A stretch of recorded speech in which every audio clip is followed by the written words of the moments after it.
नरसिंहपुर में पदस्थ बीआरसी हजारों की रिश्वत लेते पकड़ाया। स्कूल की नवीन मान्यता की सिफारिश करने के लिए मांगे थे पैसे। ईओडब्ल्यू की टीम ने रंगे हाथ किया।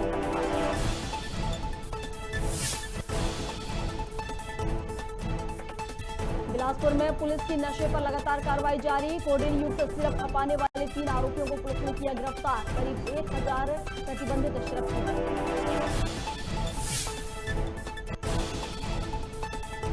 जोबट में पार्षद के इस्तीफे के बाद पार्षद उपचुनाव को लेकर गरमाई राजनीति। कांग्रेस और भाजपा प्रत्याशियों ने भरे नामांकन। कांग्रेस और भाजपा के बीच आरोपों पर दौड़ शुरू। पन्ना में रेत का परिवहन और उत्खनन करने कांग्रेस के नेता और रिश्तेदार कदम पर जब्त। कुछ दिनों पहले दिग्विजय सिंह ने लगाए थे आरोप। खनिज मंत्री ने दिया अजीब बयान। और इंदौर में होने वाले गोवर्धन प्लांट के लोकार्पण के आमंत्रण में नहीं है विभागीय मंत्री का नाम। नगरीय विकास आवास विभाग मंत्री भूपेंद्र सिंह ने कार्यक्रम से किया किनारा। स्वास्थ्य कारणों का दिया हवाला। नमस्कार, खबर भारत देख रहे हैं आप। मैं हूं आपके साथ प्रियंका। चलिए बढ़ते हैं खबरों की ओर। नरसिंहपुर में पदस्थ बीआरसी को ईओडब्ल्यू की टीम ने 15,000 की रिश्वत लेते रंगे हाथों पकड़ा है। जानकारी के मुताबिक आवेदक हुसैन पठान द्वारा संचालित अटल अंजुमन स्कूल की नवीन मान्यता की सिफारिश करने के लिए आवेदक बीआरसी नरसिंहपुर हरिओम पाठक ने आवेदक मोहम्मद हुसैन पठान से 25,000 रुपए की रिश्वत मांगी, जिसमें से 10,000 रुपए आवेदक ने 15 फरवरी को ले लिए। रिश्वत की शेष राशि 15,000 रुपए लेते हुए आवेदक को धर दबोचा गया। इस आधार पर हरिओम पाठक के विरुद्ध जो डिमांड का जो पहला प्रकरण था पीसी एक्ट का भ्रष्टाचार निवारण अधिनियम का, वो दर्ज किया गया। और आज उन्हें यहाँ पर रंगे हाथ, यहाँ जब स्कूल में वो आए थे निरीक्षण के बहाने, उन्हें यहाँ 15,000 रुपये की रिश्वत लेते हुए रंगे हाथ पकड़ लिया। सर, इसमें कुछ और लोगों के नाम भी सामने आ रहे हैं? नहीं, अभी कोई नाम सामने नहीं आए। अभी केवल इनका ही नाम आया है। इन्होंने कुछ चर्चा दूसरे अधिकारियों की है रिकॉर्डिंग में, पर उनकी रिश्वत के संबंध में कोई।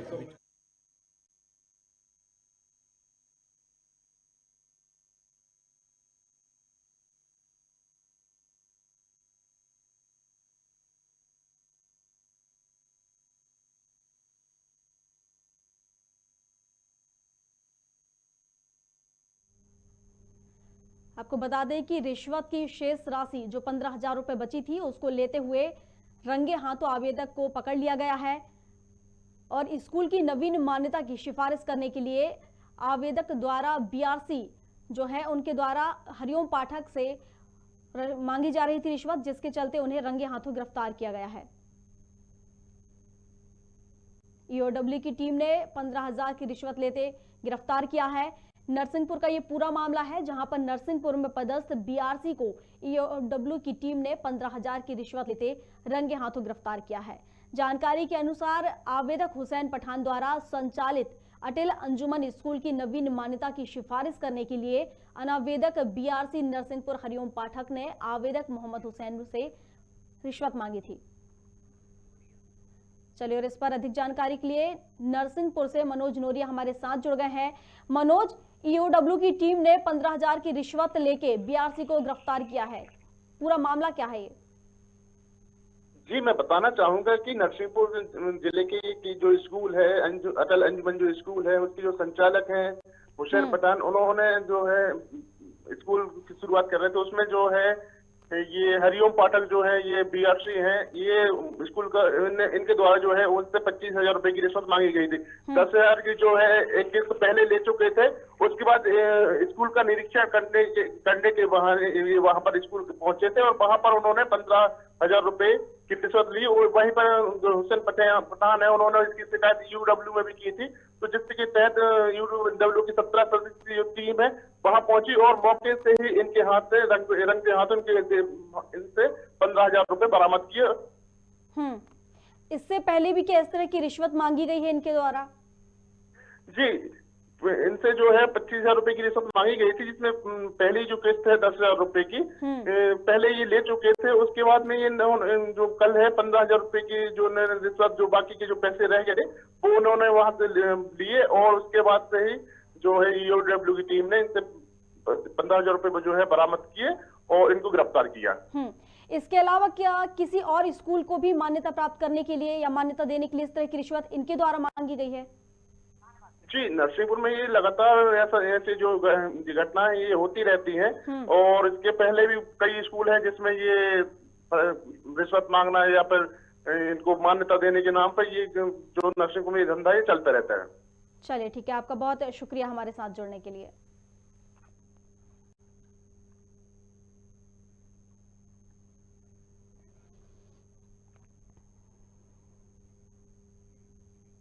चलिए अगली खबर की ओर बढ़ते हैं। बिलासपुर पुलिस की नशे पर लगातार कार्रवाई जारी है। पुलिस ने कोडीन युक्त सिरप खपाने की फिराक में घूम रहे 3 आरोपियों को गिरफ्तार कर लिया है और कब्जे से 1000 नग कोडीन युक्त प्रतिबंधित सिरप जब्त की है। पुलिस के मुताबिक 3 आरोपी जांजगीर चांपा के रहने वाले हैं। आरोपी कोडीन युक्त सिरप उत्तराखंड से लेकर आए थे। फिलहाल पुलिस ने मामला दर्ज कर लिया है और अब आगे की कार्रवाई शुरू कर दी है।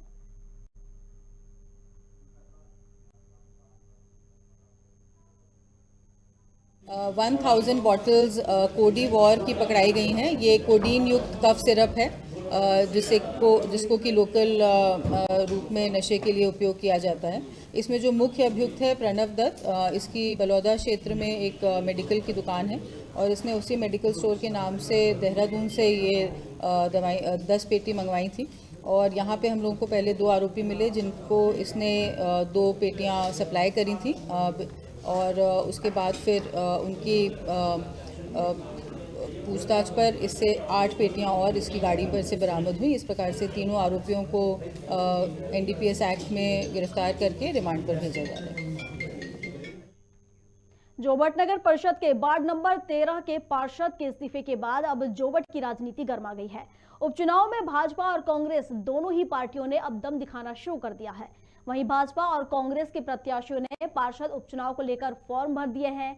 इसी के साथ आरोपों का दौर भी चल पड़ा है। जिला कांग्रेस के प्रवक्ता सुनील खेड़े ने भाजपा प्रत्याशी पर आरोप लगाते हुए कहा कि वह शराब माफिया है और वार्ड से बाहरी प्रत्याशी हैं। वहीं कांग्रेस की ओर से पार्षद पद के प्रत्याशी के समर्थन में जिले का कोई भी बड़ा नेता नजर नहीं आया है, जबकि बीजेपी प्रत्याशी के साथ वर्तमान विधायक सुलोचना रावत, पूर्व विधायक माधव सिंह डामर और जिला भाजपा के अध्यक्ष वकील सिंह ठकराला मौजूद रहे। हम लोगों ने अभी फॉर्म दाखिल किया है। चेतन जी हमारे उम्मीदवार हैं और जैसा कि आप जानते हैं कि भारतीय जनता पार्टी हर चुनाव में जीती है। अभी हमने विधानसभा चुनाव में जीत दर्ज की है और मैं दावे के साथ कह सकता हूं कि इस चुनाव में हम लोग ये चुनाव जीतेंगे और भारतीय जनता पार्टी की जो जन कल्याणकारी योजनाएं हैं, चाहे वो केंद्र सरकार की हो या मध्य प्रदेश शिवराज सरकार की हो, सरकार ने हर समाज को छूने का प्रयास किया है और विकास के माध्यम से समाज का विकास हो, इसके लिए शिवराज सरकार, आदरणीय मोदी जी की सरकार प्रयत्नशील है और अनेकों विकास। मैं कांग्रेस से ने मेरे को टिकट दिया और मैं वहाँ का प्रत्याशी हूँ और मैं वार्ड में काम करूँगा और जितने भी लोगों की समस्या है और विकास भी करूँगा और सबकी समस्या घर घर जाके जानूँगा भी और मेरे वार्ड में जितने भी काम है उनको पूरा करूँगा और जितना भ्रष्टाचार नगर पालिका में हो रहा है उसको मैं उसके खिलाफ जाऊँगा। नगर पालिका किन मुद्दों को लेकर आप जनता के बीच जाएंगे? जो भी नगर पालिका में जितने भ्रष्टाचार चल रहे हैं और मैं तो मेरा खुद वार्ड का उम्मीदवार हूँ और जो बीजेपी सामने प्रत्याशी को उम्मीदवार खड़ी कर रही है वो तो मेरे वार्ड के बाहर का है और मैं खुद मेरे वार्ड का हूँ, तो मैं वो बात को लेकर जाऊँगा और सबकी समस्या सुनूंगा। आप भी एक प्रत्याशी, आपने फॉर्म भरा है, क्या कहना चाहिए? वार्ड नंबर जोबट पंचायत के वार्ड नंबर 13 से मैंने अपना फार्म भरा है और पार्टी अगर मुझे भरोसा करके टिकट देगी तो मैं इस वार्ड से चुनाव अपना लड़ूँ। किन मुद्दों को लेकर आप जनता के बीच जाएंगे? इसमें मैंने ये मुद्दे इसमें साफ सफाई का खास है और बिजली के पोल वगैरह है और रोड की मेन समस्या है जिसको हम जब जीतेंगे उसको आने वाले समय में उसको पूरी करेंगे।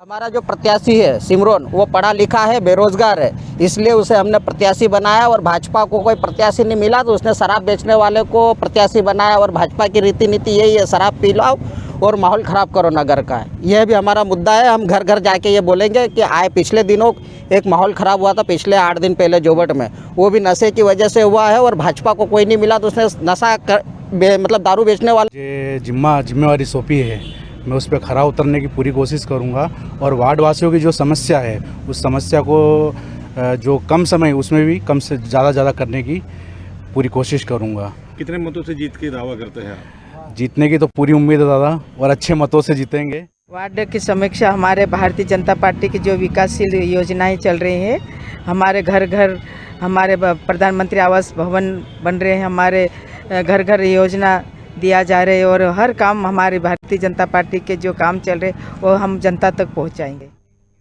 पन्ना का अजयगढ़ क्षेत्र खनिज संपदा से भरा पड़ा है और पन्ना के अजयगढ़ से निकलने वाली केन में बेतहाशा रेत निकलती है। यही कारण है कि दिन रात माफिया केन का सीना छलनी कर अवैध उत्खनन और परिवहन करते हैं। कुछ दिन पहले कांग्रेस के नेता और पूर्व जनपद के अध्यक्ष भरत मिलन पांडे ने पूर्व मुख्यमंत्री दिग्विजय सिंह को बुलाकर अजयगढ़ की सभी रेत खदानों का निरीक्षण करवाया था और दिग्विजय सिंह ने प्रदेश अध्यक्ष खनिज मंत्री पर अवैध उत्खनन और परिवहन के गंभीर आरोप लगाए थे। बता दें कि हाल ही में कांग्रेस नेता के परिवार के लोगों ने डंपर अवैध उत्खनन और परिवहन करते पकड़े हैं। पूरे मामले पर खनिज मंत्री के बयान उन्होंने दिया है और उन्होंने कहा है कि हमने चोरों की दुकान बंद कर दी थी, इसलिए ये सब हो रहा है।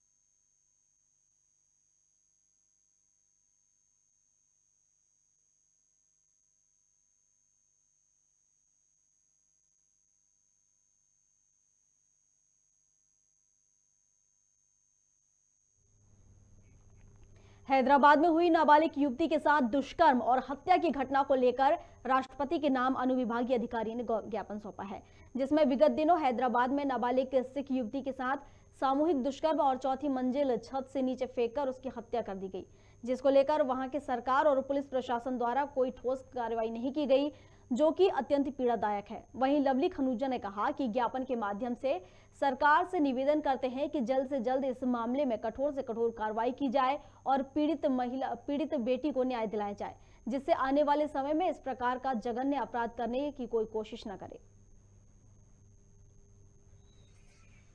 14/2/2022 इसी महीने की 14 तारीख में एक सिख समुदाय की 16 साल की नाबालिग लड़की के साथ दुष्कर्म हुआ और उसको फिर बिल्डिंग पे से फेंक दिया।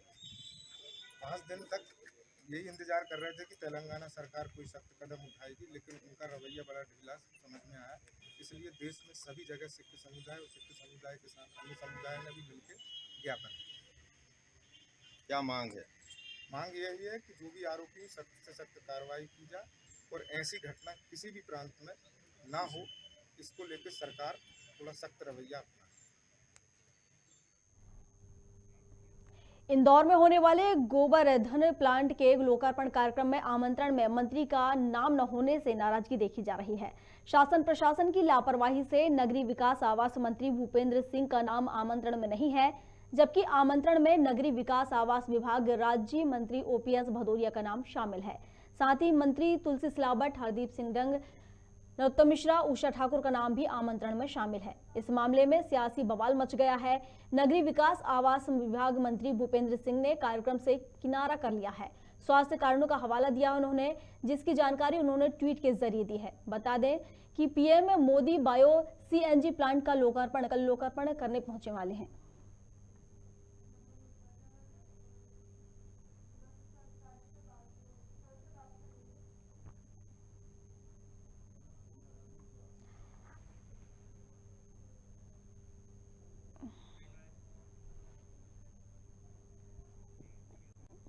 जशपुर में chit fund company Gurukripa infra royalty India limited के आखिरी आरोपों को पत्थलगांव पुलिस ने गिरफ्तार कर लिया है। पत्थलगांव इलाके में इस चिट फंड कंपनी के कई लोगों ने इस कंपनी में पैसा जमा करने पर पैसा डबल होने का लालच देकर करोड़ों रुपए की ठगी की थी। इस कंपनी ने इस क्षेत्र से 2,55,30,000 रुपए की ठगी की थी, जिस पर पुलिस ने इस कंपनी के 4 और लोगों को सलाखों के पीछे भेज दिया है। इस आरोपियों को पुलिस ने मुखबिर की सूचना पर गिरफ्तार किया है। पुलिस अधीक्षक जसपुर श्री विजय अग्रवाल के नेतृत्व में और मार्गदर्शन में एक टीम गठित कर पत्थलगांव से रायपुर भेजी गई थी, जहाँ ये बार बार लोकेशन बदल रहा था। 3-4 ठिकानों में लगातार 3-4 दिन मुकीम करने के बाद इस दिलीप देवांगन, जो कि जांजगीर चांपा का निवासी है, इस डायरेक्टर को गिरफ्तार किया गया है और गुरु कृपा इंफ्रा कंपनी लिमिटेड द्वारा करीबन 2 करोड़ 50 लाख के आसपास की ठगी की गई थी, जिसमें कि अब निवेशकों को फायदा पहुंचाया जाएगा। चलिए अगली खबर की ओर बढ़ते हैं। बीते दिनों खजुराहो में इंटरनेशनल कराटे फेडरेशन ने 5वीं राज्य स्तरीय कराटे प्रतियोगिता आयोजित की। इस प्रतियोगिता में अशोकनगर के होनहार खिलाड़ियों ने शानदार प्रदर्शन करते हुए कुल 16 पदक जीते, जिसमें 7 स्वर्ण पदक, 7 रजत पदक और 2 कांस्य पदक शामिल हैं। खेल एवं युवक कल्याण विभाग ने महिला कोच हर्षा झारिया के मार्गदर्शन में इन बच्चों को प्रतियोगिता में हिस्सा लेने के लिए खजुराहो भेजा था, जहां कराटे खिलाड़ियों ने शानदार प्रदर्शन करते हुए जिले का नाम रोशन किया है। पदक जीतने वाले बच्चों ने बताया कि उनका सपना कॉमनवेल्थ गेम में हिस्सा लेने का है।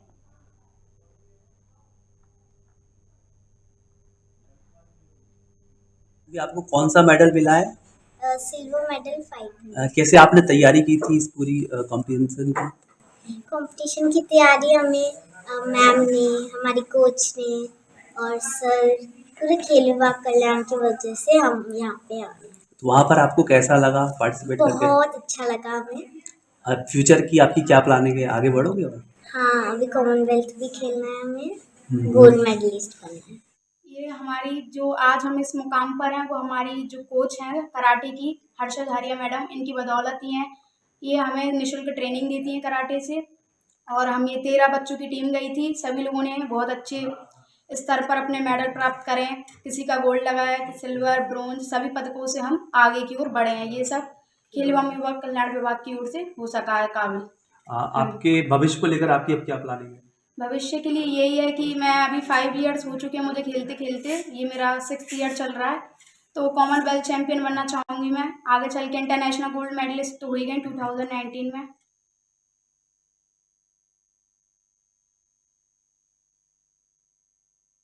सभा के भाजपा पूर्व विधायक गोविंद सिंह पटेल द्वारा 2008 में दलितों के लिए एक बड़ी सौगात अंबेडकर भवन के रूप में दी गई थी, लेकिन 12 साल बीत जाने के बाद भी अंबेडकर भवन दलितों को नहीं सौंपा गया है। वहीं अंबेडकर भवन होने के बावजूद भी दलित अपनी बच्चियों और बेटों की शादी अपने निजी खर्चे की टेंट लगाकर कर रहे हैं, जबकि कागजी कार्रवाई में अंबेडकर भवन नगर साई खेड़ा में बन गया है। वहीं जनपद पंचायत अध्यक्ष भूलाबाई अहिरवार ने कहा कि गरीब दलितों का अंबेडकर भवन उनको सौंपा जाए, जिससे वह अपने कार्यक्रम कर सकें।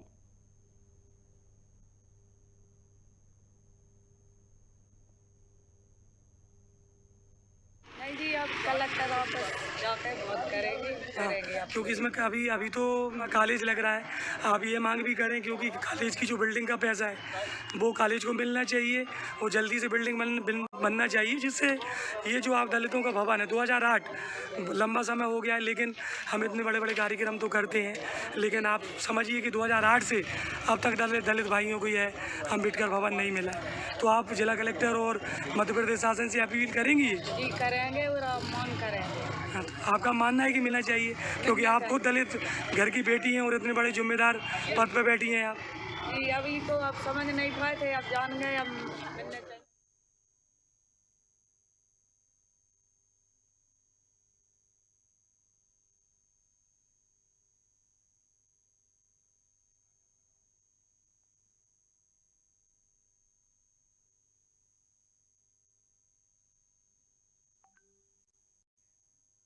चलिए इस पर अधिक जानकारी के लिए गडरवारा से हमारे सहयोगी हमारे साथ जुड़े हैं विनोद चौक से। विनोद, वहां पर जो दलित लोग हैं उनका जो भवन है उन्हें सौंपा नहीं जा रहा है, जो अंबेडकर नगर बना है। जनपद पंचायत अध्यक्ष भूलाबाई अहिरवार ने भी जो दलितों के लिए, गरीब दलितों के लिए अंबेडकर भवन बना है उसको उन्हें सौंपे जाने की बात कही है। जी हाँ, ये बहुत बड़ी समस्या है। मैं आपको बता दूं, ये मध्य प्रदेश सरकार द्वारा जो यहाँ के पूर्व जो विधायक हैं, जो गोविंद सिंह पटेल जो भाजपा के पूर्व विधायक हैं, उनके द्वारा 2008 में ये बड़ी सौगात नगर साईखेड़ा में दी गई थी, जब ग्राम पंचायत नगर साईखेड़ा था।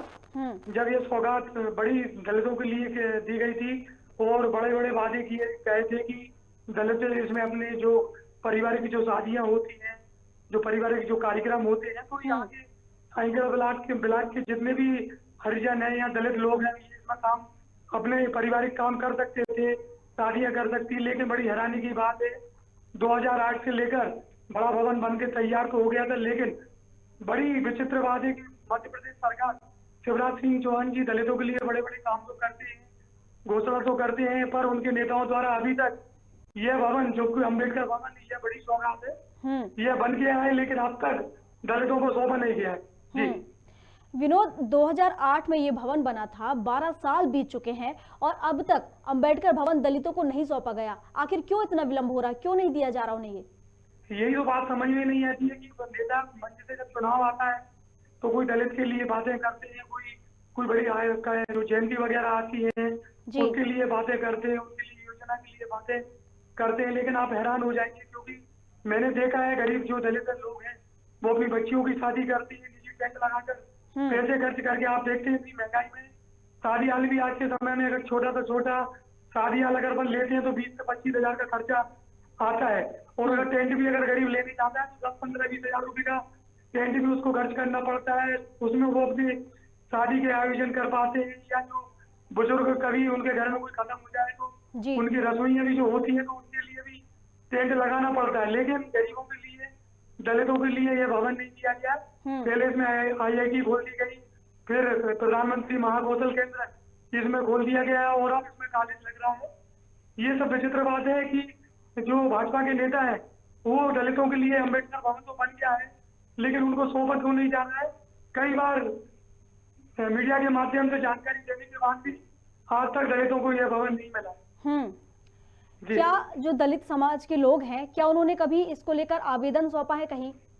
हाँ, कई बार मीडिया के जरिए उन्होंने अपनी बातें की है, प्रिंट मीडिया में भी खबरें निकली हैं, और मेरे द्वारा भी मैंने भी जब पूर्व विधायक से पूछा तो उनके द्वारा मैंने पूछा कि आपके 2008 में आपके द्वारा बड़ी सौगात दी गई थी गोविंद सिंह जी जो पटेल है कक्का जी से, तो उनके द्वारा बहुत बढ़िया काम इस क्षेत्र में किया गया था और इतना बड़ा भवन नगर साईखेड़ा में दिया गया था। बहुत बड़ा भवन है ये और बन के तैयार भी हो गया, लेकिन बस बातें नेताओं द्वारा बोली जाती है लेकिन उनको अभी तक ये भवन नहीं दिया गया है। तो मध्य प्रदेश सरकार इस ओर ध्यान देना चाहिए जिससे ये अम्बेडकर भवन इन दलितों को मिले, क्योंकि अभी अपन ने देखा भी रविदास जयंती के मौके पर प्रदेश के जो मुख्यमंत्री है शिवराज सिंह चौहान ने भी इतनी बड़ी बड़ी बातें दलितों के लिए की है, लेकिन एक तरफ वो बातें हैं और एक तरफ भी ऐसा जमीनी सच्चाई है। आप देख सकते हैं 2008 का ये भवन बनकर तैयार हो गया लेकिन दलितों को ये भवन मिला नहीं है। ये बहुत बड़ा प्रश्न चिन्ह भाजपा सरकार के ऊपर है। विनोद, विभागीय अधिकारियों से आपकी बात हुई कि आखिर क्यों उन तक इसका लाभ नहीं पहुंचाया जा रहा? वो विभाग को कागजी कार्रवाई होती है तो वो कभी महाकौशल को दे दिया केंद्र को, कभी कॉलेज को दे दिया, तो जब यहाँ भी पूर्व जो सीएम जो सीओ थे उनसे भी चर्चा की तो आने वाले समय में भी दे दिया जाएगा उनको। ये घुमा फिरावे वाली बात जो की जाती है उनने की, लेकिन जो अभी नए जो सीओ आए मुख्य कार्यपालन अधिकारी जो जनपद पंचायत साईखेड़ा के, तो उस दिन जब मैंने सवाल किया था तो उनको जानकारी नहीं थी क्योंकि वो अभी नए आयुष अग्रवाल आए हैं। तो उन्होंने जरूर कहा है कि हम इसको जरूर इस पर ध्यान देकर गरीबों को जिसका यह भवन उनको दिलवाएंगे। दलित समाज के लोगों से आपकी बात हुई है, उनका क्या कहना है इस पर? गरीब वो ये बार बार ये कहते हैं हमारा भवन है, हमको भवन क्यों नहीं मिल रहा है, क्योंकि गरीब दलित जो रहते हैं वो बड़े डरे रहते हैं कि हम कैसे बोले, क्योंकि किसी न किसी को अपनी जरूरत की चीजें नेताओं से उम्मीद रहती है तो वो सरकार के खिलाफ में बोलने में डरते हैं। उनके जो नेता भी हैं वो भी अपनी मांग को लेकर डरते हैं, क्या मालूम हम अपनी मांगे रखेंगे तो क्या मालूम सामने वाले नेता हमारे लिए क्या करेंगे। चलिए विनोद, आपका बहुत शुक्रिया हमारे साथ जुड़ने के लिए।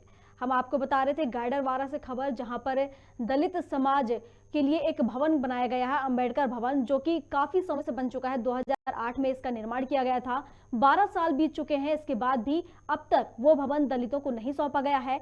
इसको लेकर दलितों ने कई बार आवेदन भी दिया है और अधिकारियों से जब बात भी हुई है, सिर्फ वो कार्रवाई की बात कहकर उसे वहीं रोक देते हैं, लेकिन इस पर अभी तक कोई ठोस कार्रवाई नहीं हुई है। अब ये तो वक्त ही बताएगा कि आने वाले समय में कब तक इस पूरे मामले पर कार्रवाई की जाती है और आखिर कब अंबेडकर भवन दलितों को सौंपा जाता है। खबर भारत में खबरों का सिलसिला लगातार जारी है। अधिक अपडेट्स के लिए आप बने रहिए हमारे साथ और देखते रहिए खबर भारत। नमस्कार।